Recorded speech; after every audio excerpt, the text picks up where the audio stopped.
하는데 여러분에게 더 도움이 되는 제목이다 싶어서 바꾼 겁니다.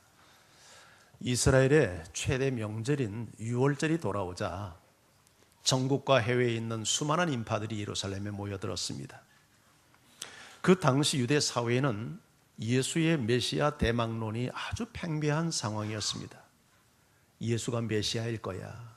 저분이 우리의 왕이 될 거야. 그런 기대감 말이죠. 마침 예수님께서 예루살렘에 온다는 소식이 들려지자 저마다 거리에 나가서 승리를 상징하는 종려나무를 가지를 흔들고 호산나 다윗의 자손이여 주의 이름으로 오시는 이여 당신은 우리의 왕이로소이다 열렬하게 예수님을 환영합니다. 그 열기가 얼마나 진동했던지 예수님을 죽이려고 했던 바리새인들이 이렇게 말합니다. 우리의 모든 계획이 수포로 돌아갔도다. 볼지어다 온 세상이 그를 따르는도다. 예루살렘에 예수님을 환영하는 열기가 얼마나 뜨거웠던지 온 세상이 그를 따른다고, 그래서 예수를 죽이려고 하는 우리의 계획이 수포로 돌아갔다고 탄식하는 내용이 바로 앞에 바리새인들의 그 탄식이 기록되고 있습니다. 이런 상황에서 헬라인 몇 사람이 예수님의 면담을 요청하는 장면이 오늘 나타납니다. 자, 20절 21절 말씀 같이 한번 읽어볼까요? 시작. 명절에 예배하러 올라온 사람 중에 헬라인 몇이 있는데 그들이 갈릴리 베세다 사람 빌립에게 가서 청하여 이르되 선생이여 우리가 예수를 배우고자 하나이다 하니. 자, 6월절 명절을 지키기 위해서 올라온 사람 중에 헬라인 몇이 있었는데 그들이 예수님의 제자 빌립에게 가서 면담 요청을 했다는 거예요. 여러분, 여기 헬라인은 그 당시 이방인에 대한 별칭입니다. 이방인들이 주로 헬라어를 썼기 때문에 모든 이방인들을 헬라인 그렇게 불렀어요. 그래서 유대인과 이방인 이런 구별도 있지만 유대인과 헬라인, 그건 유대인과 이방인 그런 말이었어요. 자, 이방인이 예수님을 찾아와서 면담을 요청하는데 예수님이 좀 애매모호한 답변을 좀 하십니다. 자, 23절 같이 한번 읽어볼까요? 시작. 예수께서 대답하여 이르시되 인자가 영광을 얻을 때가 왔도다. 분명히 대답이었죠. 면담을 요청한 질문에 대한 답변인데 인자가 영광을 얻을 때가 됐다. 이게 도대체 답변이 뭐예요? 예수님 만나고 싶다면 그래 만나주마, 아니면 시간이 없어서 안 된다, 이렇게 해야 그 정상 아닙니까? 그런데 인자가 영광을 얻을 때가 됐다, 이 말이 무슨 말이에요? 지금 예루살렘에 진동하는 분위기나 열기로 보면 영광을 얻는다는 말이 무슨 말처럼 느껴져요? 왕이 된다, 내가 왕 될 때가 됐구나, 그런 말로 느껴져요. 그러나 사실 이 말씀은 그런 의미가 아니었죠. 영광을 얻을 때가 됐다 하는 말의 의미를 이해하기 위해서 계속되는 예수님의 말씀을 한번 살펴볼 필요가 있어요. 자, 24절 말씀을 같이 한번 보죠. 시작. 내가 진실로 진실로 너희에게 이르노니 한 알의 밀이 땅에 떨어져 죽지 아니하면 한 알 그대로 있고 죽으면 많은 열매를 맺느니라. 자, 영광을 얻을 때가 됐다 하시면서 한 알의 밀알이 땅에 떨어져 죽지 아니하면 그 알 그대로 있고 죽으면 많은 열매를 맺는다. 이게 무슨 말 같아요? 이게 지금 예수님 자신을 두고 한 얘기죠. 예수님이 산다는 얘기입니까? 죽는다는 얘기입니까? 죽는다는 얘기를 하는 거예요. 예수님이 직접적으로 죽는다 그렇게 말하지 않고 하늘의 밀알의 비유를 통해서 예수님이 당신의 죽음을 나타내고 있고 그 죽음을 영광을 받을 때가 됐다 그렇게 표현하고 계시는 거예요. 여러분, 예수님은 당신의 죽음을 영광을 얻는 때가 됐다 그렇게 말씀을 하고 있는 거죠. 자, 어떻게 죽음이 영광이 될 수 있을까요? 예수님의 죽음은 단순한 죽음을 위한 죽음이 아니라 바로 많은 생명을 살리는 죽음이기 때문에 예수님은 당신의 죽음을 영광의 죽음으로 말씀을 하신 것이죠. 이런 뜻입니다. 여러분, 시골에서 아마 농사를 지어본 분들은 그런 경험을 해보셨는지 모르겠어요. 저는 시골 출신이기 때문에 그런 경험이 있습니다. 이제 가을에 벼 수확을 다 하고 난 다음에 논을 갈아엎어요. 그리고는 보리 농사를 시작합니다. 밀농사를 시작을 해요. 그러면 땅을 다 갈아엎어서 고른 다음에 보리를 뿌리고 미리삭을 뿌리고 땅을 덮죠. 그리고 나서 이제 겨울이 지납니다. 그리고 요새와 같이 이렇게 3, 4월 봄이 되면 땅 속에서 뭐가 나오죠? 밀 새싹이 나와요. 보리 새싹이 나와요. 그 새싹이 파릇파릇 돋아날 때 아직 손마디 정도 됐을 때 그 보리싹을 이렇게 뽑아보면 쉽게 뽑힙니다. 아직 뿌리가 깊지 않기 때문에 쉽게 뽑혀요. 그럼 이렇게 뿌리가 쑥 뽑히면서 뿌리가 하얀 뿌리가 이렇게 이제 뿌리를 내리면서 거기에 뭐가 따라서 나오냐면 이 새싹에 생명을 주었던 보리 껍질이 붙어 나와요. 혹시 보신 적 있어요? 한 알의 밀알이 땅에 떨어져 죽어 많은 열매를 맺는다는 건 그런 과정을 통해서 일어나는 겁니다. 자, 이 땅에 떨어진 밀이 죽어서 자기의 죽음을 통해서 생명을 잉태시켜요. 새로운 생명. 그리고 새로운 생명을 잉태시킬 뿐만 아니라 그렇게 태어난 그 밀 속에, 보리 속에 태어난 이 생명은 아직 뿌리를 내리기 전이기 때문에 땅 속에서 양분을 흡수하지 못해요. 그 어디서 양분을 얻냐면 자기에게 생명을 준 어머니 밀 속에서, 보리 속에서 생명을 얻습니다. 그래서 그 속에 있는 양분을 다 빨아먹어요. 그래서 뿌리를 내릴 때가 되면 이미 껍질밖에 남는 게 없다고요. 이미 다 새로운 생명을 위해서 자기 몸을 희생을 했기 때문에. 그래서 여기 밀이 땅에 떨어져 여기 죽음으로 말미암아 많은 생명을 얻는다는 것은 그런 과정을 통해서 일어나는 거예요. 그런데 예수님께서 그렇게 해서 밀이 이제 미리삭이 잘 자랍니다. 보리삭이 자랍니다. 그러면 성장했을 때 그 미리삭이 얼마나 증식이 되냐면 밀 하나에 그 씨앗이 떨어져서 새싹이 나서 보리가 자라든지 밀이 자라면 60개 내지 70개의 밀알이 생깁니다. 폭발적 성장이죠. 예수님은 이와 같이 당신 자신의 죽음을 통해서 많은 생명을 살려낼 것을 예수님께서 말씀을 하신 거예요. 그렇기 때문에 내 죽음은 헛된 죽음이 아니라 영광스러운 죽음이요 영광을 얻는 죽음이다. 그렇게 말씀을 하신 거예요. 자, 예수님은 계속해서 이렇게 말씀합니다. 25절 성경을 같이 읽습니다. 25절 시작.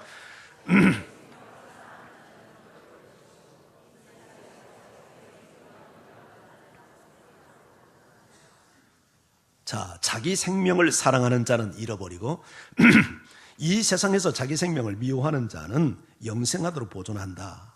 그러니까 자기 생명, 여기서 자기 생명, 육체의 생명이에요. 자기 육체의 생명을 사랑해서 죽음을 포기하지 않으면 자기 생명마저도 다 잃어버린다. 영원한 생명, 진짜 생명 잃어버린다. 그런데 자기 생명을 미워한다는 말은 자기 생명을 내어놓는다는 거죠. 자기 생명을 버리면 그로 말미암아 영생하도록 자기 생명을 보존해 간다. 미리 자기가 실상은 죽는 거지만 새로운 생명으로 태어나서 생명을 연장해 가는 것은 자기 생명에 대한 보존이죠. 이와 같이 예수님도 육신의 죽음을 통해서 진정한 생명을 보존해 가고 더 많은 생명을 보존해 간다는 말씀을 하시는 것입니다. 여러분, 생명을 보존한다 하는 것은 지금 내가 죽어 있지만 죽는 게 아니라는 얘기죠. 우리는 이러한 것을 우리 민족의 역사에서 한번 이해해 볼 수 있는데, 여러분 유관순 누나 다 알죠? 예, 저는 유관순 누나라고 배웠습니다. 아마 우리 자매님들은 유관순 언니 그렇게 배웠겠죠? 자, 유관순 누나가 어떤 누나입니까? 독립운동을 했어요. 17살에 그래서 일본 이 경찰에 끌려가서 고문을 견디지 못하고 옥살을 했어요.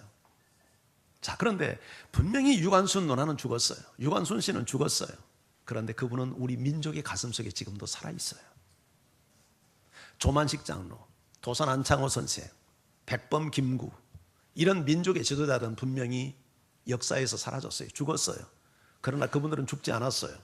우리들의 가슴속에 지금도 살아있어요. 여러분, 자, 예수님이 죽음으로 말미암아 진정한 생명을 얻는다 하는 것은 어떤 의미에서 그런 의미를 갖고 있죠.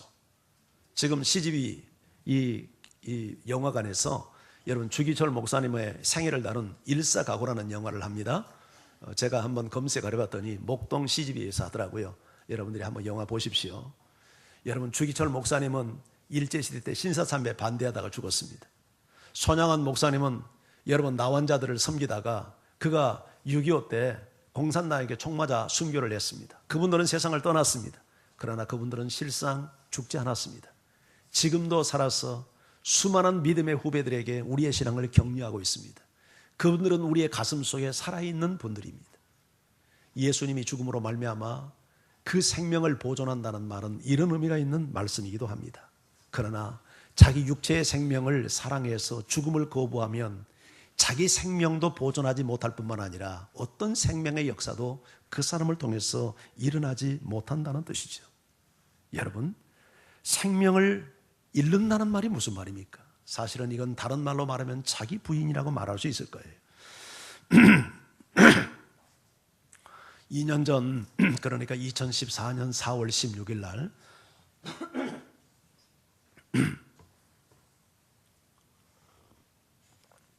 무슨 일이 일어났습니까? 2014년 16일 날 무슨 일이 일어났죠? 세월호 사건이 일어났죠. 정말 안타까운 사건이었죠. 451명의 승객들이 타고 있다가 172명이 구조되고 279명이 목숨을 잃는 참사가 일어났습니다. 어처구니 없는 일이죠. 어떻게 배가 여러분 바다 가운데서 넘어져서 전복될 수 있습니까? 이건 천재가 아니라 철저한 인재였습니다. 더 안타까운 것은 승객의 생명을 여러분 책임져야 될 선장이라고 하는 사람이 이준석 선장, 자기 한 목숨 살겠다고 승객을 팽개치고 혼자 기어 나왔죠. 그걸 우리가 텔레비전을 통해서 어떻게 나왔는지를 생생하게 보았습니다. 그분 살아나올 때 당신 목숨이라도 살아나왔으니 다행이라고 박수 친 사람이 있었나요? 한 분도 없었어요. 다 욕했습니다. 저 나쁜 놈, 저게 무슨 선장이야, 다 그렇게 욕을 했죠. 왜 그랬습니까? 선장은 승객의 생명을 책임져야 되잖아요. 승객의 생명을 구조하기 위해서 최선을 다하다가 그렇게 나왔다면 누구도 나말하지 않을 거예요. 그런데 그분이 하는 것은 오히려 승객을 죽이는 일을 했어요. 움직이지 마라, 나가지 마라, 가만히 있어라, 그리고 저만 나왔단 말이죠. 그래서 더 많은 희생자가 일어났단 말이죠. 초동 대처를 해서 빨리 나가라, 지금 배가 위기 상황이다, 최대한 더 탈출을 시도해라, 그렇게 했다면 그렇게 많은 희생자는 아마 발생하지 않았을 거예요. 얼마든지, 그리고 그렇게 구조할 수 있는 기회도 있었어요.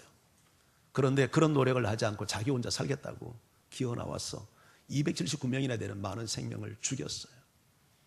자기가 살고자 했기 때문에 다른 생명을 죽였고, 만약에 자기가 목숨을 걸고 내가 죽는 한이 있어도 한 생명이라도 살리려고 하는 결단을 가지고 그렇게 헌신하고 수고했다면 어쩌면 그렇게 많은 희생자를 내지 않을 수도 있었을 것입니다. 자기 생명을 잃은 자는 생명을 얻고 자기 생명을 사랑해서 지키려고 하는 자는 잃는다는 말이 그런 의미를 두고 한 말이라고 보여집니다. 예수님은 계속해서 예수님 당신의 죽음을 그렇게 설명하며 우리에게 이렇게 말씀합니다. 자, 26절 말씀 같이 읽어볼까요? 시작.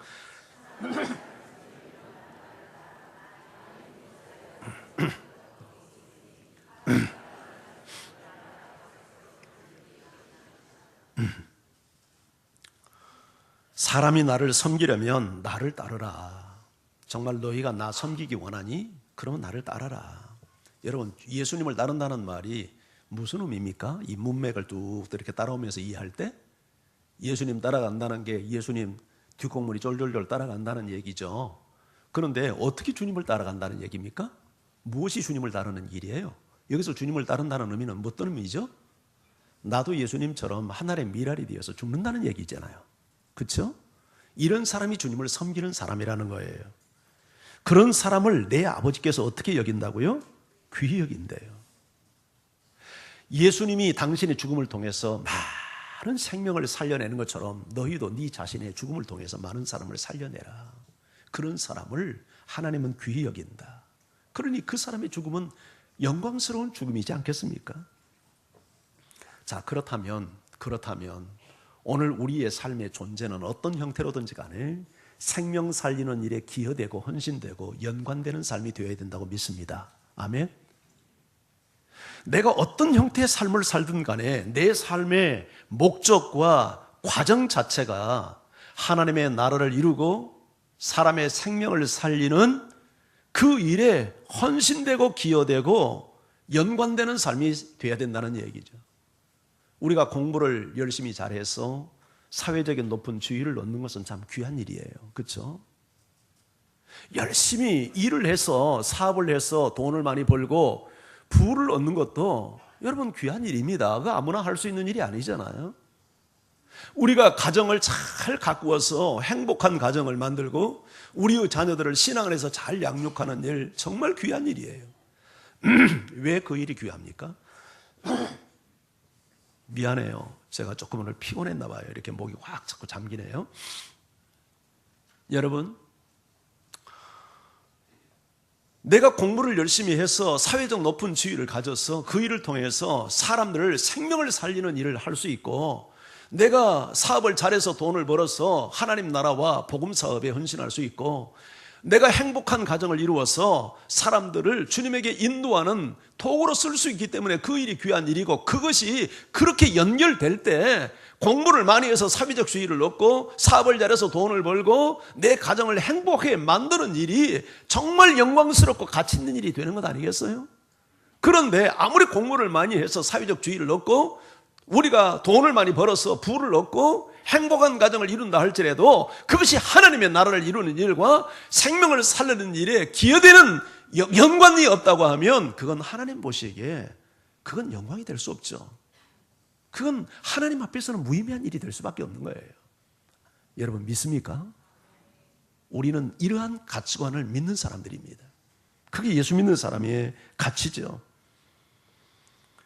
이런 의미에서 골로새서 3장 23절 24절에 보면 바울이 그 당시 초대교회의 노예 형제들에게 권면하는 내용이 나옵니다. 노예들, 남의 집에서 착취당하는 인생을 사는 노예들 말이죠.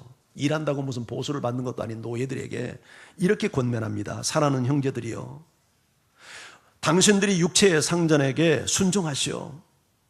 일을 할 때 주인의 눈치만 보고 눈가림하지 말고 주님을 두려워하는 마음으로 성실하게 일하십시오. 무슨 일을 하든지 마음을 다하여 주님께 하듯 일하십시오. 왜냐하면 당신들은 주인을 섬기는 사람이기 전에 저 위에 계신 주님을 섬기는 자들이기 때문입니다. 그리고 이렇게 주님을 섬기면 당신의 주인에게 보상을 받지 못해도 주로부터 기업의 상을 반드시 받을 것이기 때문입니다. 이렇게 권면했어요. 다시 한번 정리해 볼게요. 노예들에게, 노예 형제들에게 주인에게 순종하고 일할 때 눈속임하지 말고 성실한 마음으로 주를 두려워하는 마음으로 마음을 다하여 주님께 하듯 일을 하래요. 그렇게 해야 될 이유는 우리가 주님을 섬기는 자들이고 우리가 그렇게 하면 주로부터 기업의 상을 받기 때문이라는 거예요. 그래서 이 권면을 받았던 노예 형제들이 정말 바울의 권면을 하나님의 음성으로 듣고 그렇게 순종합니다. 주인에게 순종합니다. 마음을 다하여 눈속임하지 않고 성실하게 일합니다. 주를 두려워하는 마음으로 육체의 상전을 대합니다. 그러나 그 결과 어떤 보상도 주인으로부터 주어진 바가 없습니다. 그런데 그렇게 했습니다. 왜냐하면 하나님의 명령이니까. 그런데 당장은 표시가 나지 않았지만 시간이 가면서 상상하지 못한 일들이 일어납니다. 여러분, 예수 믿는 노예들이 다르다는 것이 처음에는 드러나지 않지만 시간이 가면서 드러나지 않겠어요? 신뢰합니다. 노예들을 신뢰해요. 그래서 자유를 주기도 합니다. 여러분, 그 당시 로마 사회의 노예들은 주로 전쟁 포로들입니다. 못 배우고 힘없고 그래서 노예된 게 아니라 전쟁에 배에서 끌려와서 노예가 된 사람이 태반이에요. 그 사람들 가운데는 정말 공부도 많이 하고 학식이 있고 여러분 똑똑한 노예들이 많았어요. 그런 사람들은 주인의 가정교사, 아들의 자녀를 가르치는 가정교사를 했습니다.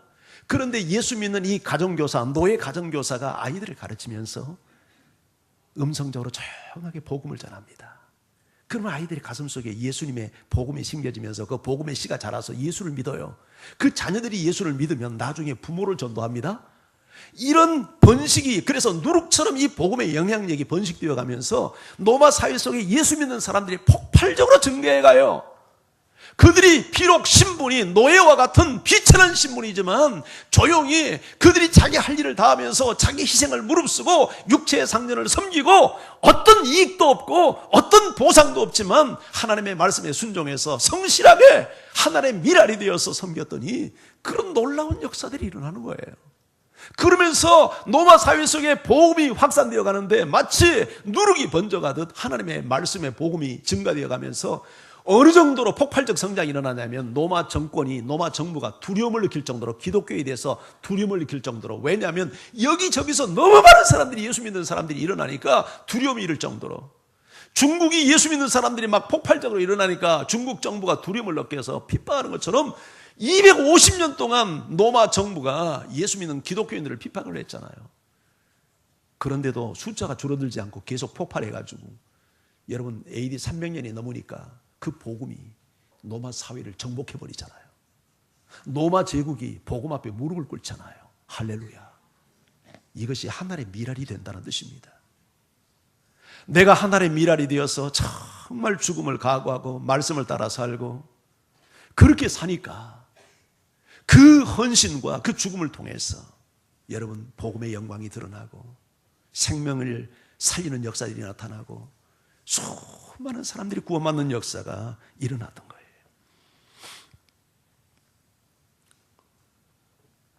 자기 죽음을 좀 더 우리 가슴에 와서 이해되는 말로 표현한다면 그건 자기 부인입니다. 네가 죽으라 한다고 그래서 뭐 하나님이 우리들을 자살하라는 말입니까? 그런 의미는 아니잖아요. 여기서 자기 죽음을 네가 죽어야 산다 하는 말은 자기를 부인한다는 얘기죠. 자기를 부인한다는 말은 좀 더 구체적으로 뭐예요? 자기 자아, 자기 욕망, 자기 뜻, 자기 소원, 여러분 그걸 부인한다는 얘기 아니에요. 그걸 부인하면 생명이 사는 역사가 나타난다는 거예요. 자기를 부인한다는 것을 좀 더 그림으로 제가 그려드리면 자기 부인은 물과 같이 되는 거라고 저는 생각을 해요. 물, 여기 물을 보십시오. 물은요 자기 주장이 없습니다. 자기 견해도 없어요. 자기 스타일을 물은 한 번도 주장하지 않습니다. 이처럼 컵을 만나면 물은 컵의 형태로 자기를 변형시켜서 컵에 적응합니다. 또 자기를 이 물이 병을 만나면 병에게 자기 형태를 바꾸어서 이 병에게 적응합니다. 어떤 충돌도 트러블도 일어나지 않습니다. 무슨 환경을 만나든지 물을 만나면서 불편해하는 존재가 아무도 없습니다. 왜냐하면 자기 스타일을 주장하지 않아요. 자기 견해 주장하지 않아요. 다 상대에게 맞춰줍니다. 물처럼 사는 것이 자기 부인이에요. 이런 사람은 갈등하지 않습니다. 충돌하지 않습니다. 여러분, 그런데 물이 가는 곳마다 생명이 사는 역사가 나타납니다. 물이 이처럼 자기를 주장하지 않고 자기를 부정하고 모든 사람에게 모든 환경에 다 적응하고 그 사람의 입장이 되어주고 그 사람을 받아들이고 이렇게 하면서 물은 생명을 살리는 역사가 일어나는 거예요. 너를 부인하라는 말은 그런 뜻입니다. 여러분들이 왜 인생을 살아가면서 우리가 갈등합니까? 가정에 갈등이 있습니다. 직장에서 갈등이 있습니다. 심지어 교회 생활을 하면서도 많은 갈등을 가지고 살아갑니다. 그건 분명한 건 자기 색깔이 너무 강하기 때문에 일어나는 현상입니다. 아멘? 아멘 하기 싫어요? 아멘입니까? 그건 자기가 죽지 않아서 그래요. 자기가 부인되지 않아서 그래요. 자기 컬러가 너무 선명하고 자기 모양이 너무 분명하고 자기 스타일이 너무 분명해요. 자기가 무슨 강남 스타일이라고. 여러분, 자기 스타일을 주장하니까 이게 충돌이 일어나는 거예요. 물처럼 자기 스타일이 없어 봐요. 모든 사람에게 적응할 수 있고 모든 환경에 적응하면서 생명을 살려요. 세모는 네모가 될 수 없고 네모는 세모가 될 수 없어요. 그러니까 충돌이 일어나요. 하나 될 수 없어요. 갈등과 충돌이 일어나는 것은 죽음밖에 일어나지 않아요. 파괴밖에 일어나지 않아요. 왜 가정이 깨집니까? 안 죽어서 그래요. 남편은 남편대로 자기 스타일을 요구하고 아내는 아내대로 자기 스타일을 요구하니까 여러분 그것은 깨지는 것밖에 더 있겠어요? 남편이 죽든지 아내가 죽든지 둘 중 하나 죽든지 둘이 다 죽든지 그럼 그냥 생명이 사는 역사가 일어납니다. 가정이 사는 거예요. 가정에 평화가 생기고 가정에 안정이 생기고 가정이 축복의 통로가 되는 거예요. 그런데 왜 집에 들어가기 싫어합니까? 남편들이. 아내가 들어가면 자꾸 바가지 긋고 잔소리하고 존중받지 못하고 그런데 술집 가면 물론 거짓말이지만 사장이 되고 최고가 되고 하니까 이 속 없는 남자들이 술집 가잖아요. 내가 죽어야 살아요. 여러분 가정을 살리는 비결은 내가 죽는 겁니다. 아멘. 우리 교회도 왜 갈등이 있습니까? 뭐 실제 우리가 있다는 얘기가 아니라 교회들이 왜 그런 갈등이 일어나잖아요. 그건 내가 죽지 않아서 그래요. 직장도 마찬가지예요. 그런데 그러면 어떤 생명의 역사도 일어나잖아요. 그러나 내가 죽으면 내 자신을 부인하기 시작하면 여러분 거기서 생명이 사는 역사들이 나타나는 겁니다. 하늘의 미랄이 자기를 다 내어주는 거예요. 그럴 때 새로운 생명, 그것이 자기 생명의 보존입니다. 여러분 물처럼 누구에게나 다 담길 수 있는 하나님의 사람 되기를 바랍니다. 물처럼 누구나 담을 수 있는 물과 같은 존재가 되기를 바랍니다. 아무리 많은 것을 소유하고 있어도 생명을 살리고 하나님의 나라를 이루는 데 기여하는 삶이 아니라면 여러분 그 삶은 결국 공허할 거예요. 부끄러운 삶이 되고 말 거예요. 우리가 이렇게 천년만년 살지 않습니다. 잠시 잠깐 오면 나를 이 땅에 보낸 주인 되신 하나님 앞에 가서 너 인생 어떻게 살다 왔니? 우리가 심판받습니다. 그런데 나의 희생을 통해서 나 자신의 부인을 통해서 가정이 살고 많은 사람이 회복되는 그런 삶을 살다 왔다면 참 잘했다. 참 잘했다. 사랑하는 아들아, 사랑하는 딸아, 너의 희생은 영광스러운 것이었다. 헛되지 않았다. 그런 인정과 칭찬을 주님께 받을 겁니다. 그런데 자기가 너무 강해서 자기 스타일을 주장하고 세모가 되고 네모가 돼서 살다가 파괴와 분열만 조장하다가 주님 앞에 서면 너 뭐하다 왔니? 그건 부끄러운 죽음이 아닐까요? 찰스 스터드라는 젊은이가 있었습니다. 찰스 스터드.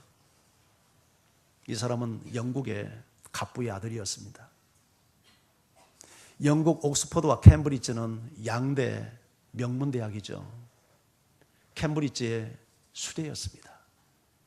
그리고 그 당시 100여 년 전에 스터드가 살았을 때 영국의 국기가 크리켓이었는데 크리켓 국가대표였습니다. 갑부의 아들이죠. 명문대 출신의 수재죠. 국가대표 스포츠 스타죠. 인생의 대로가 팡팡하게 열릴 사람입니다. 그런데 그 가정에 변화가 왔습니다. 그 당시 유명했던 미국의 D.L. 무디 목사님이 영국에 가서 부흥회 하면서 아버지가 예수를 믿었습니다. 아버지가 예수 믿으니까 아들도 예수 믿게 됐습니다. 그리고 대학에 들어가서 7명의 친구들이 모여서 기도 동아리를 만들었습니다. 매일같이 기도를 했습니다. 이 7명의 청년들이 졸업과 함께 전원 다 선교사로 헌신했습니다. 여러분, 그래서 허드슨 테일러와 함께 찰스 스터드 역시 중국의 선교사로 왔습니다. 그가 중국에 선교가 온 지 2년 후에 자기 아버지가 죽습니다. 아버지가 갑부라고 그랬잖아요. 세 형제가 있는데 큰아들이었기 때문에 스터드에게 많은 유산을 물려줬는데 그 당시 3만 파운드가 100여 년 전에 얼마나 큰 가치가 있는 돈인지 제가 잘 환산을 못 해내겠습니다. 그러나 큰 돈이랍니다. 그 돈을 물려줬는데 이 찰스 스터드는 그걸 자기가 사용하지 않습니다. 자기는 오직 선교사로서 하나님의 공급만을 바라보고 살겠다는 믿음을 가졌기 때문에 유산으로 물려준 전 재산을 그 당시 D.L. 무디의 성경학교, 그 다음에 조지 물러의 고아원, 그리고 허드슨 테일러의 선교단체에 다 기부합니다. 그리고 자기는 오로지 하나님의 은혜로 살아가겠다고 그렇게 헌신했습니다. 중국에서 18년을 선교사로 보냅니다. 그리고 인도에 가서 6년 동안 선교사를 하는데 천식이 와가지고 15년 동안 사실 천식을 날아왔다 해서 더 이상 건강 때문에 선교 사역을 지속하지 못하고 영국에 돌아옵니다. 어느 정도 몸이 추스려졌습니다. 한 선교단체에서 이제 하는 집회에 참여했다가 거기서 이런 문구, 광고 문구를 봅니다. 광고 포스터를 본 거죠. 식인종이 선교사를 찾고 있다는 내용이었습니다. 가슴이 뜨거워졌습니다. 재헌신을 했습니다. 아프리카 가겠다고. 주변 사람들이 말렸습니다. 15년 동안 전식을 앓고 있는 상태였고 이때 찰스 스터드의 나이가 벌써 50이 됐습니다. 사실 선교사로 또 헌신하기, 그것도 아프리카에 가기는 상당 나이가 많은 나이였죠. 그런데 누구도 그 결심을 막지 못했습니다. 그래서 50 나이에 아프리카의 심장부인 콩고에 들어가서 그 지역은 그에 들어갔을 때 말라리아가 창궐하는 지역이었습니다.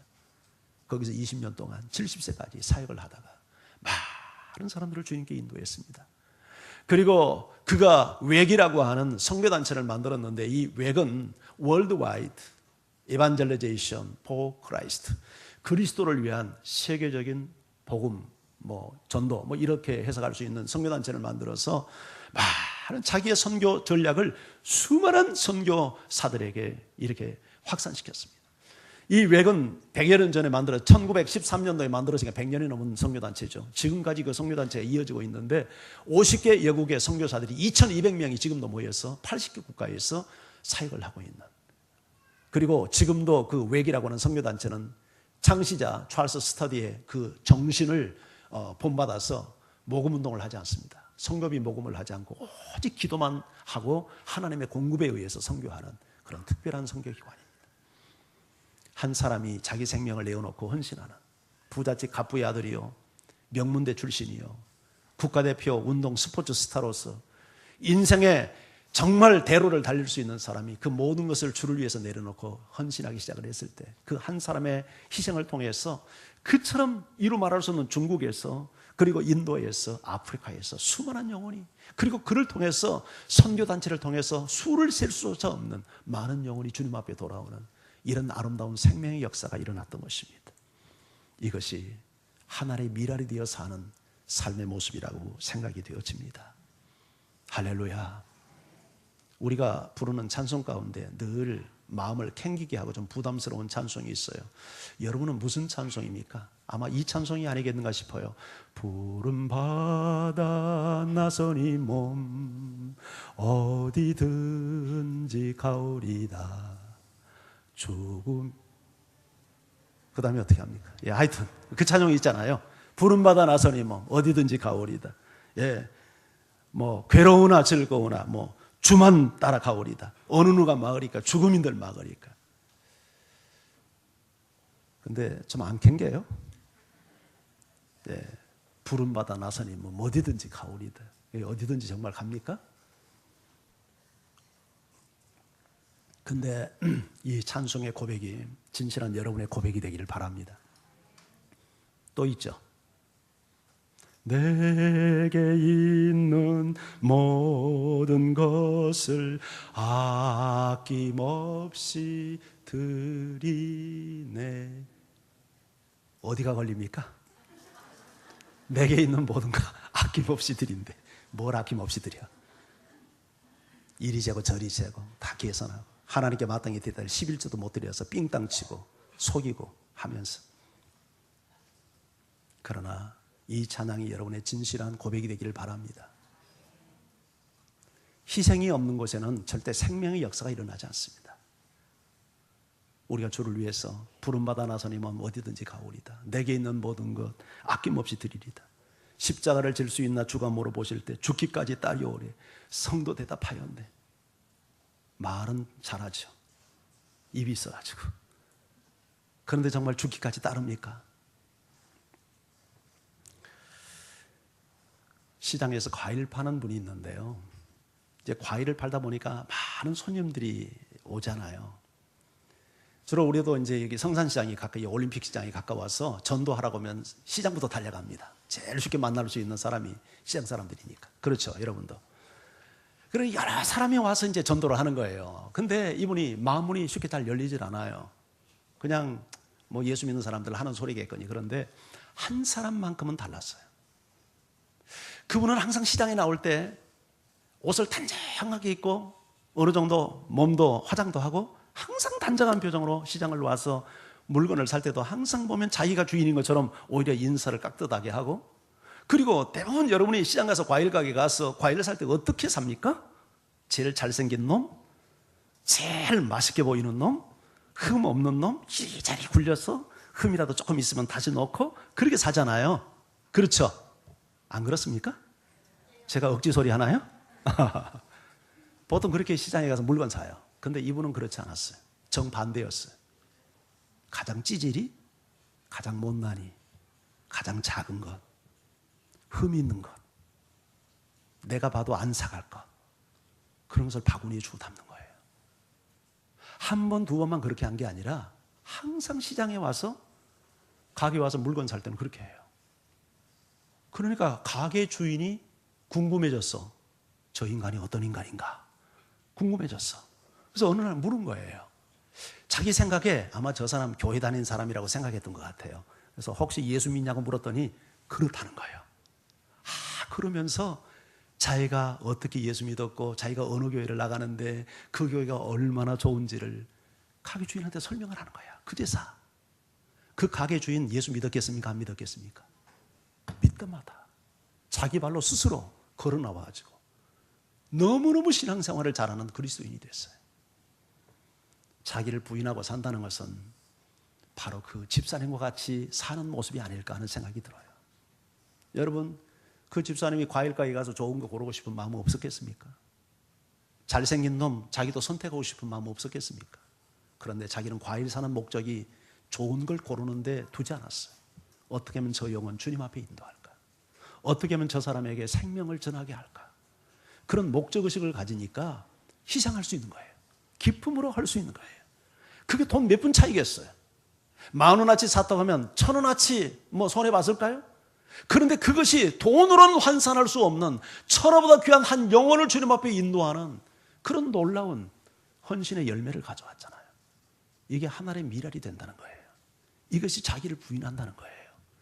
그런 사람, 그런 가치관과 태도를 가지고 인생을 사는 사람을 통해서 귀한 생명들이 사는 역사들이 일어난다는 거예요. 이렇게 살아가는 여러분 되기를 주의 이름으로 축원합니다.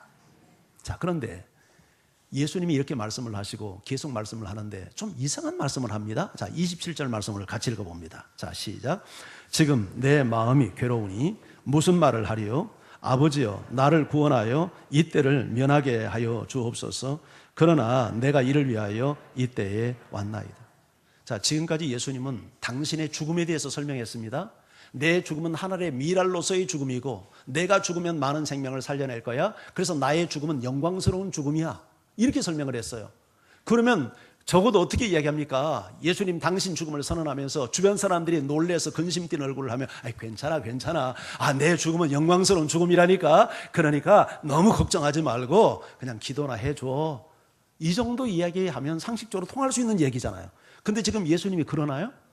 자기 죽음이 영광스러운 죽음이고 수많은 생명을 이끄는 죽음이고 그렇게 그냥 떠벌려 놓고 하는 말이 근데 내가 괴롭네? 이게 말이 됩니까? 내가 너무 괴로워서 지금 무슨 말을 해야 될지 모르겠어. 그리고는 하나님께 기도합니다. 아버지, 나를 좀 구원해 주어서 이 때를 좀 면하게 해줄 수 없나요? 이게 좀 말이 되는 기도입니까 이게? 앞뒤가 안 맞잖아요. 저도 이 본문을 보는데 조금 혼란이 생기더라고요. 이게 도대체 무슨 기도야? 근데 조용히 말씀을 묵상해 보니까 이해가 되는 거예요.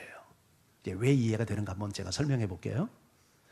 여러분, 아무리 나의 죽음이 수많은 생명을 살리는 대명분이 가득한 죽음이라 하더라도 죽음 자체에 대한 두려움과 괴로움이 있을까요? 없을까요?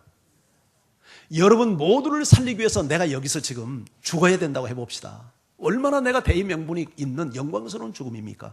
그렇다고 해서 내가 죽음에 대한 공포나 두려움이 전혀 없이 괜찮습니다.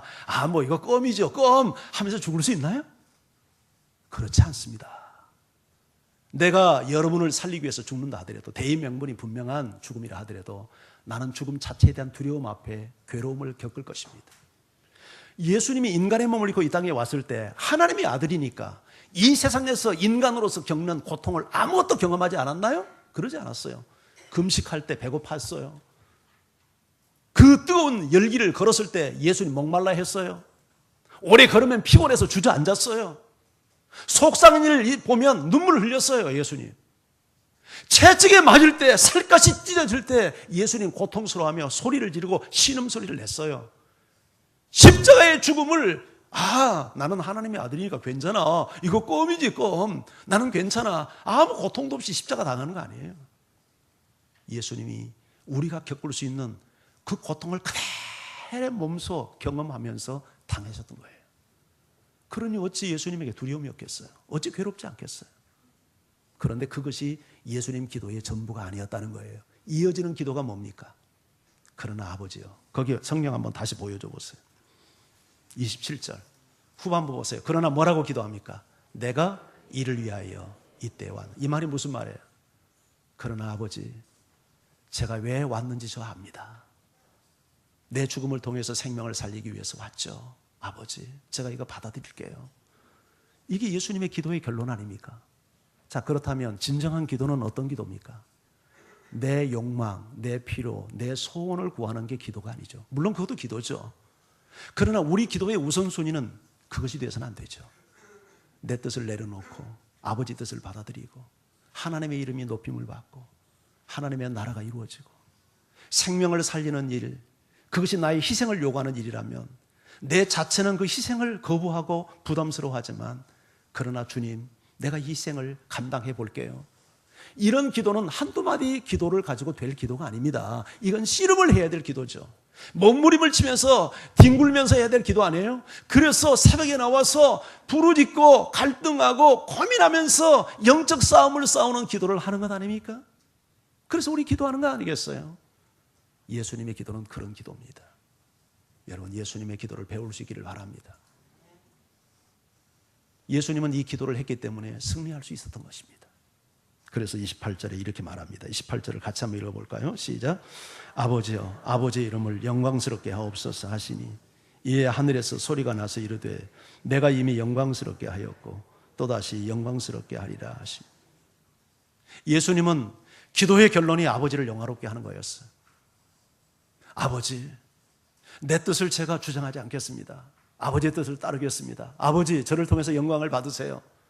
그러자 하늘에서 하나님의 음성이 들려옵니다. 아들아, 내가 이미 영광을 받았고 앞으로도 영광을 받을 거다.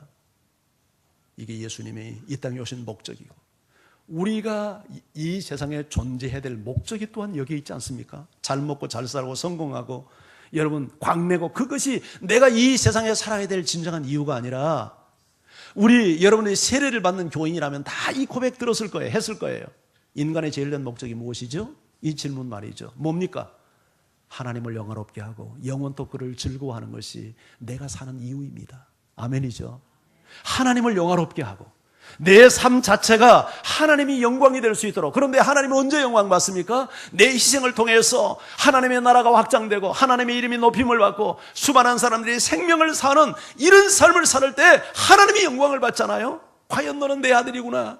그래, 맞아. 내가 너를 통해서 이미 영광 받았고 앞으로도 영광을 받을 거야. 이렇게 말씀하지 않겠어요? 이렇게 살아야 되잖아요. 이렇게 살기 위해서 하늘의 미랄이 되고 내가 내 자신을 내려놓고 부정하고 살아야 되잖아요. 왜 가정이 변화되지 않습니까? 왜 우리 교회가 달라지지 않습니까? 왜 직장이 달라지지 않습니까?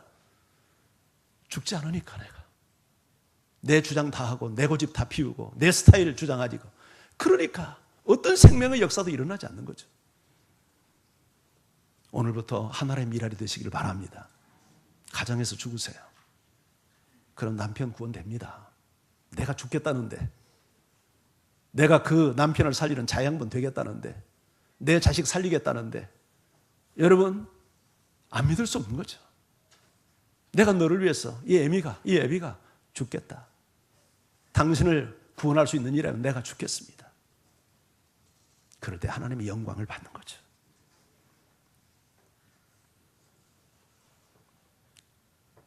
예수님은 계속해서 이렇게 선언합니다. 31절 말씀. 자, 함께요. 시작.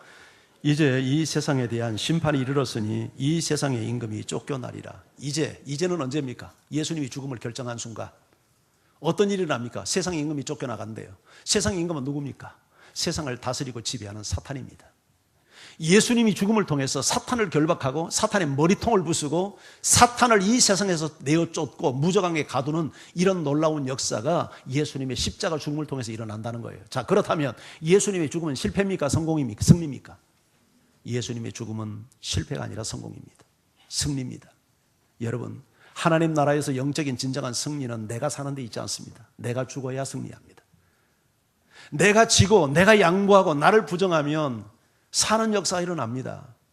여러분, 내가 예수님 때문에 예수의 이름으로 희생하고 양보하고 죽고 포기하는 것은 실패가 아닙니다. 위대한 승리입니다. 그럴 때 사탄이 결박을 당하고 사탄이 쫓겨나가는 겁니다. 나를 주장하기 위해서 같이 인간적인 혈투를 벌이고 혈과 육의 싸움을 싸울 때 그 싸움이 실패의 싸움이지, 내가 정말 영적인 생명을 살리기 위해서 내 희생을 받아들이고 내가 죽음을 선택하면 그건 실패가 아니에요. 위대한 승리예요. 32절도 읽어볼까요? 시작. 내가 땅에 들리면 모든 사람을 내게로 이끌겠노라 하시니 이렇게 말씀하시면 내가 어떠한 죽음으로 죽을 것을 보이심이로라. 예수님이 땅에 들린다는 것은 죽는다는 겁니다. 이것을 통해서 왜 들리기를 원합니까? 왜 죽기를 원합니까? 이 땅에서 들린다는 말은 자기가 어떤 죽음으로 죽을 것을 보이심이라고 했는데 십자가에 처형당할 것을 말합니다. 인류의 모든 죄를 짊어지고 하나님의 저주를 대신 받는 거예요. 이렇게 함으로써 모든 사람을 내게로 이끌겠다는 거예요. 그러니 그 죽음이 얼마나 영광스러운 죽음입니까? 얼마나 가치 있는 죽음입니까? 나의 희생, 나의 죽음을 통해서 사람을 살릴 수 있다면. 중앙 아프리카에서 선교했던 선교사 가운데 조지 애틀리라고 하는 선교사가 있습니다.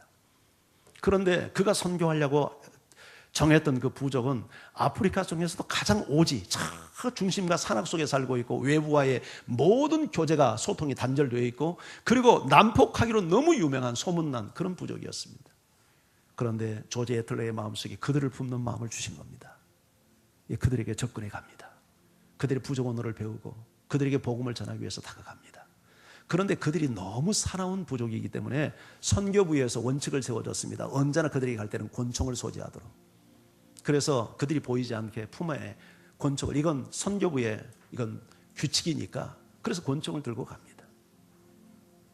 그들은 그동안에 배웠던 그 부족의 언어를 사용을 하고 손짓 발짓을 사용하면서 나는 당신들을 해하러 온 사람이 아니라 당신들을 돕기 위해서 당신의 친구가 되고 싶어서 왔다는 메시지를 전합니다. 그런데 그렇게 들어가는데 여기저기서 말이죠, 몽둥이와 창을 든 남정네들이 이 선교사를 애워쌉니다. 그리고 이렇게 전하는 그 메시지를 제대로 이해하지 못했는지 몽둥이로 선교사를 두들겨 패기 시작합니다. 창으로 찌르기 시작합니다. 그러나 어떤 저항도 하지 않은 채 조지 애틀리는 그렇게 그 자리에서 죽습니다. 과다출혈로. 총을 꺼내서 방어할 수 있었습니다. 그러나 그는 그렇게 하지 않았습니다. 왜냐하면 만약 자기가 살기 위해서 저들을 누구라도 상해를 입힌다든지 죽인다면 그들에 대한 복음은 영원히 닫혀버리기 때문입니다. 조지 애틀러가 그곳에 왜 갔겠습니까? 복음을 전하기 위해서 갔습니다. 그런데 복음의 문을 자기 살겠다고 막을 수는 없잖아요. 그래서 차라리 내가 죽더라도 복음의 문을 막지 않아야 되겠다고 해서 권총 사용을 끝까지 절제했던 겁니다. 그가 죽고 난 다음에 그 몸에서 권총이 발견된 것을 원주민들이 발견합니다. 부족들이.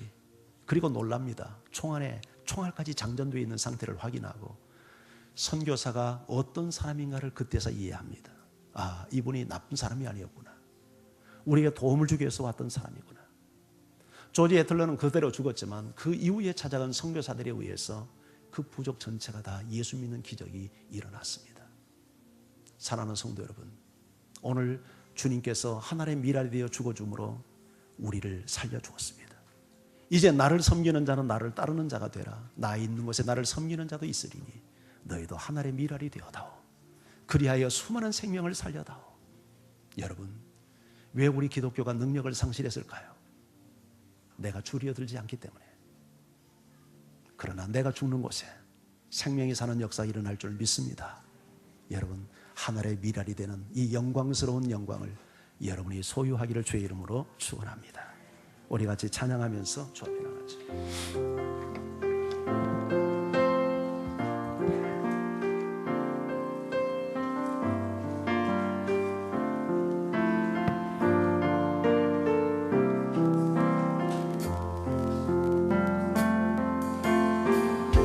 세상을 원하기 위해 흘려야 할 피가 필요하다면 죄인을 대신하기 위해 일생의 재물 필요하시다면 내 생명 제단 위에 드리리. 주 영광 위에 사용하소서. 생명이 또다시 생명 받고 주님 볼 수 있다면 나의 삶과 죽음도 아낌없이 누리니 죽어야 다시 사는 주의 말씀 믿으며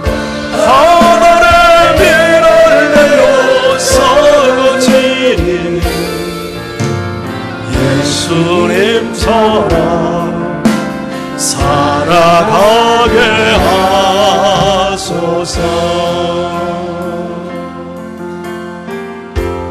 길 잃어 지친 양을 찾아 망상을 이리저리 헤매이는 한 영혼 찾아 아파하는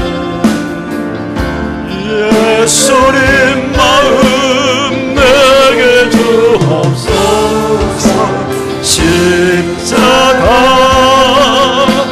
온 세상 위한 그 인생 눈물로 그 길 가게 하소서.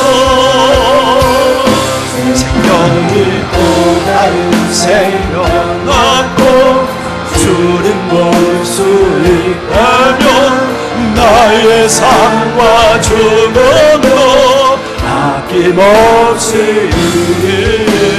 죽어야 다시 사는 주의 말씀 믿으며 하늘의 미랄되어 서거지 아멘.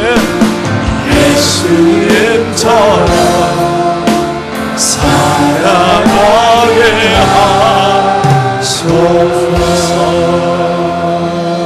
하소서. 여러분, 세모가 되지 마세요. 네모가 되지 마세요. 내 스타일을 주장하면 당신도 죽고 당신 가족도 죽이고 교회도 죽이고 세상을 죽여요.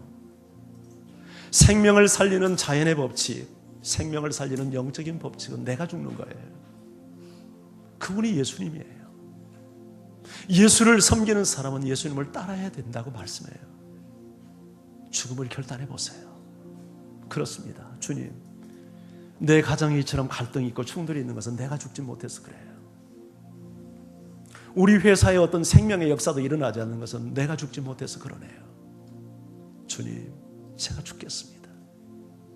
제가 이 영광을 받아들이겠습니다. 주님, 영광을 받으세요. 하늘의 미랄이 되어서 물처럼 누구든지 담겠습니다. 누구의 품이든지 적응하며 안기겠습니다. 저를 통해서 생명을 살려 주옵소서. 이 시간 다 같이 우리 기도하며 하나님 앞에 함께 나가겠습니다.